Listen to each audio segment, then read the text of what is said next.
الحمد للہ نحمده ونصلی علی رسولہ الکریم اما بعد۔ سورہ البقرہ کی آیت نمبر 55 اور 56، ان دونوں آیت کریمہ کی تفسیر بیان کی جا چکی ہے۔ ہم نے اس آیت کریمہ سے کیا سیکھا اور ہمیں کیا معلوم ہوا، اس کا ذکر کیا جا رہا ہے۔ پہلی بات تو یہ معلوم ہوئی کہ اللہ تعالیٰ نے بنی اسرائیل کو، یعنی یہود کو، اور ساتھ میں اس کے نصارہ بھی ہیں، ان دونوں کو اپنی نعمتیں یاد دلائی اور یہ کہا ہے کہ اللہ تعالیٰ انہیں ان کی غلطیوں کی بنا پر موت طاری کیا تھا اور موت کے بعد دوبارہ زندہ بھی کیا تھا۔ موت کے بعد انہیں دوبارہ زندہ بھی کیا تھا۔ حالانکہ اللہ تعالیٰ کا قانون یہ ہے اور سنت یہ ہے کہ جس پر ایک بار موت طاری ہو گئی دوبارہ پھر وہ اس دنیا میں لوٹ کر نہیں آتا۔ یہ اللہ رب العالمین کا عام قاعدہ اور سنت ہے، لیکن اللہ تعالیٰ نے اپنی قدرت کے اظہار کے لیے کبھی اس کے برخلاف بھی کرتے ہیں، جیسا کہ اس آیت کریمہ سے معلوم ہوا کہ جب انہوں نے یہ مطالبہ کر لیا کہ ہم موسیٰ علیہ السلام تم پر اسی وقت ایمان لائیں گے جب ہم اپنی آنکھوں سے اللہ کو براہ راست سامنے دیکھ لیں۔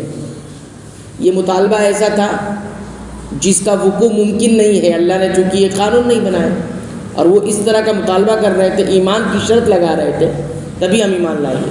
اللہ نے ان کو سزا کے طور پر ان پر بجلی گرائی، اور بجلی کے گرنے کی وجہ سے پھر وہ موت کی آغوش میں گئے اور اللہ نے دوبارہ زندہ کیا۔ تو پہلی بات یہ ہے کہ اللہ تعالیٰ نے بنی اسرائیل کو اپنی نعمتیں یاد دلائی کہ یہ نعمت بھی ایک بہت بڑی تھی۔ تو نعمت کو یاد رکھنا یہ بھی ایک مومن کی پہچان ہے۔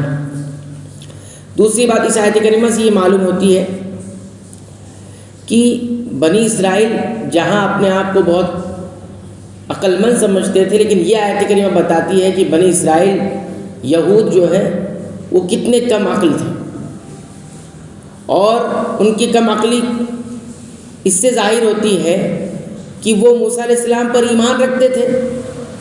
ایمان رکھنے کے باوجود بھی انہوں نے یہ کہا کہ موسیٰ ہم تمہاری بات پر اس وقت یقین کریں گے جب ہم اللہ تعالیٰ کو دیکھ لیں۔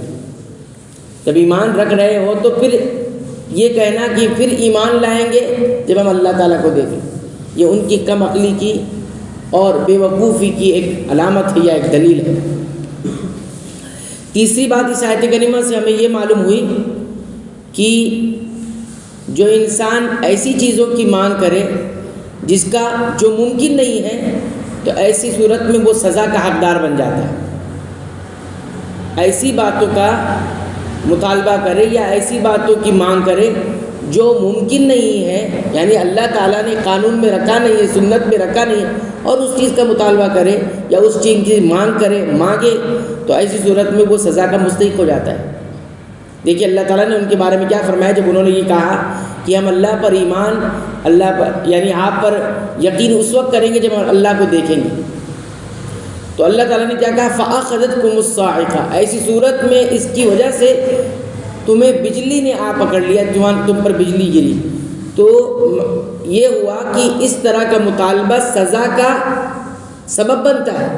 تو اگر کوئی اس طرح کی بات کرے گا اس قسم کی، تو گویا کیا ہوگا، وہ سزا کا مستحق کہلائے گا۔ اب دیکھیے ایک چیز اور ہے کہ یہی مطالبہ حضرت موسیٰ علیہ السلام نے بھی کیا تھا، ہم اور آپ اچھی طرح جانتے ہیں۔ انہوں نے بھی کیا کہا تھا، سورہ الاعراف کی آیت نمبر 143 ہے، اس میں آتا ہے کہ موسیٰ علیہ السلام نے اپنے رب سے کہا تھا ربی ارینی انظر الیک، اے رب تو مجھے دکھا، میں تجھے دیکھنا چاہتا ہوں، ہے نا۔ انہوں نے بھی دیدار الہی کا، اللہ تعالیٰ کو دیکھنے کا مطالبہ اللہ سے کیا تھا، اور ان کی قوم بنی اسرائیل نے بھی یہی مطالبہ کیا تھا۔ دونوں میں فرق کیا ہے؟ ایک فرق یہ ہے کہ انہوں نے شرط لگائی تھی، کہ انہوں نے بنی اسرائیل نے کیا شرط لگائی تھی، ہم اس وقت یقین کریں گے جب ہم اللہ کو دیکھیں گے۔ یہ ایمان کے لیے شرط لگا دی تھی، اور ان کا مطالبہ کس لیے تھا؟ ان کا مطالبہ یہ اس لیے تھا کہ وہ شک میں تھے، اور موسیٰ علیہ السلام کا مطالبہ اللہ کو دیکھنے کا کس لیے تھا؟ اللہ کے دیدار کے شوق میں، اللہ کے دیدار کے شوق میں۔ کہ انسان کسی سے محبت کرتا ہے تو اس کو دیکھنا چاہ رہا ہے، تو اللہ سے محبت کرتے اس دیدار کے شوق میں تھا۔ حالانکہ ان کا مطالبہ بھی پورا نہیں ہوا، نہ ان کا مطالبہ پورا۔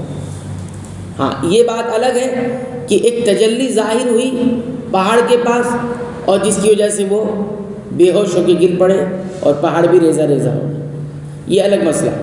لیکن دونوں کے مطالبے میں فرق ہے۔ کوئی یہ نہ کہے کہ ایک نبی نے بھی مطالبہ کیا تھا اور اس کی قوم نے بھی مطالبہ کیا تھا، تو دونوں کی مطالبے میں، دونوں کی مانگ میں فرق ہے۔ دونوں نے جو ہے اللہ تعالیٰ کو دیکھنے کا جو ہے مطالبہ کیا تھا۔ چوتھی بات اس آیت کریمہ سے یہ معلوم ہوتی ہے کہ سزا کی جو تکلیف ہوتی ہے وہ کب بڑھ جاتی ہے؟ جب سزا کو انسان اپنی آنکھوں سے دیکھتا بھی رہتا ہے۔ اللہ تعالیٰ نے فرمایا کہ فَأَخَذَتْكُمُ الصَّاعِقَةُ وَأَنْتُمْ تَنظُرُونَ، تمہیں بجلی نے آ پکڑا، تم پر بجلی گری اور تم دیکھ رہے تھے۔ یہ جو الگ سے بات کہی کہ اور تم دیکھ رہے تھے، اس سے یہ معلوم ہوا کہ انسان اپنی سزا کو اپنی آنکھوں سے بھی دیکھتا بھی ہے، ایک دوسرے پہ آنے والی سزا کو، تو اس سے سزا کی جو تکلیف ہوتی وہ اور بڑھ جاتی ہے۔ ٹھیک، اس کی تکلیف اور بڑھ جاتی ہے۔ ٹھیک، تو یہاں پر یہ سزا اور سنگین ہو گئی کہ ان کو یہ کہا گیا کہ تم دیکھ رہے تھے اور تم پر موت طاری ہوئی اور بجلی گری۔ اور بھی باتیں انشاءاللہ آئندہ درس میں اس کا ذکر کیا جائے گا۔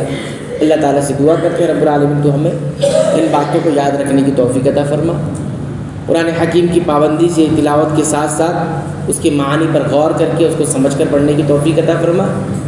رب العالمین تو قرآن حکیم کو ہمارے دلوں کی بہار بنا دے، ہمارے سینوں کی روشنی بنا دے، ہمارے تمام غموں کا، پریشانیوں کا علاج بنا۔ اے اللہ تو ہمیں بخش دے، ہمارے والدین کو بخش دے، اور تمام اہل ایمان اہل توحید کو بخش دے، آمین۔